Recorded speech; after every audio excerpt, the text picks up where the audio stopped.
Lieutenant general retired Abdul Qayyum साहब हमारे साथ मौजूद हैं। पाकिस्तान मुस्लिम लीग नवाज के सीनियर रहनुमा है। बहुत शुक्रिया जज साहब, आपने हमें ज्वाइन किया। जज साहब, आज पाकिस्तान के लिए बड़ा दिन है, पाकिस्तान की कौम के लिए, रियासत के लिए, पाकिस्तान की अफवाज के लिए। हम पूरी कौम आज शुक्र भी अदा कर रहे हैं, लेकिन पाकिस्तान ने जो कहा था वो करके दिखाया हमारी फ़ौज ने। क्या कमेंट करेंगे जो पाकिस्तान ने जवाबी कार्रवाई की है और ऑपरेशन बुनियान अल मरसूस जिस तरीके से कामयाबी से मुकम्मल हुआ है?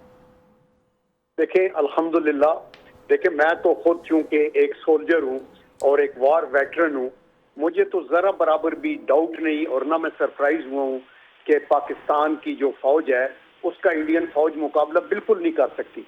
आपको याद होगा, मेरे सारे टॉक शोज देखें, जब ये बहुत से लोग जहर उगल रहे थे मुल्क के अंदर भी और बाहर भी, और क्यादत के ऊपर, फौज के ऊपर, उधर से दहशत गर्दों के हमले हो रहे थे, तो मैं उनको कहता था कि आपकी फौज दुनिया में सेकंड टू नन है। चुके मैंने खुद जंग भी लड़ी है और मैंने इनको भी देखा है। तो आपने ये देखा कि एयरफोर्स का आपका पायलट जो है, जब बांग्लादेश नहीं होता था तो ईस्ट पाकिस्तान था, तो हम उनको भी जो ट्रेन करते थे उनमें से भी MM आलम निकलते थे और वो एक डेढ़ मिनट में 5-5 जहाज गिराते थे। इंडिया हमारा मुकाबला नहीं कर सकता। Top of the line platform लेना अपनी बात है, लेकिन उस प्लेटफॉर्म को चलाने के लिए हिम्मत भी चाहिए, नॉलेज भी चाहिए और आपका एक्यूमेंट भी होना जरूरी है। तो अल्लाह का करम है, ये हम बड़े सुरखरू हुए हैं और हमने बिल्कुल कहा था कि आप इस तरह ना करें। इंडिया को हमने कहा था हम इन्वॉल्व नहीं है टेररिज्म में, और ये हमेशा BJP वाले बहाना बना के तो हमें बदनाम करते हैं और अपने वोट लेते हैं। मत करें ऐसे, आप नुकसान में जाएंगे।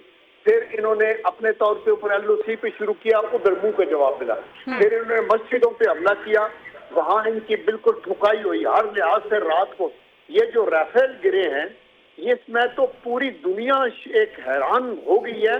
और वो कहते हैं कि मॉडर्न जो एविएशन हिस्ट्री के अंदर ये नए लेसन हैं हमारे स्टूडेंट्स के लिए कि 300 किलोमीटर दूर खड़े होके एक state of the art platform जो है दुनिया का, उसको न्यूट्रलाइज करके राफेल बनाने वाले भी हैरान है जैन साहब। लेकिन जो सफारती महाज पे पाकिस्तान ने जिस तरह अपना केस बहुत मजबूती से लड़ा है और जो झुकाव हमें माजी में भारत की तरफ नजर आता था दुनिया का आलमी ताकतों का, वो इस बार रत्ती बराबर नहीं था। उसकी फ्रस्ट्रेशन भी मोदी साहब के फैसलों में नजर आ रही थी कि वो आइसोलेशन का शिकार थे। उस पर क्या कमेंट करेंगे? उसकी वजह यह है कि पाकिस्तान के खिलाफ एक नेगेटिव प्रोपेगेंडा था। अनफॉर्चुनेटली एक तो हमारे पाकिस्तान के अंदर कुछ लोग ऐसे थे और कुछ भागे हुए भगोड़े हैं जो बाहर बैठ के बगने बजा रहे थे डिफॉल्ट की। और इंडिया का तो इतना झूठा है मीडिया, अल्लाह का करम है हमारा मीडिया क्रेडिबल है, बावकार है और सही खबरें देता है। सर, उनको देख के तो अब हमें अपना आप फरिश्ते लग रहे हैं जन साहब। जो उन्होंने 2 हफ्तों में किया ना, तो हम तो फरिश्ते हैं। हमारे जो झूठे भी थे ना जनरल साहब, जो बदतरीन झूठे, वो भी सच्चे लगना शुरू हो गए।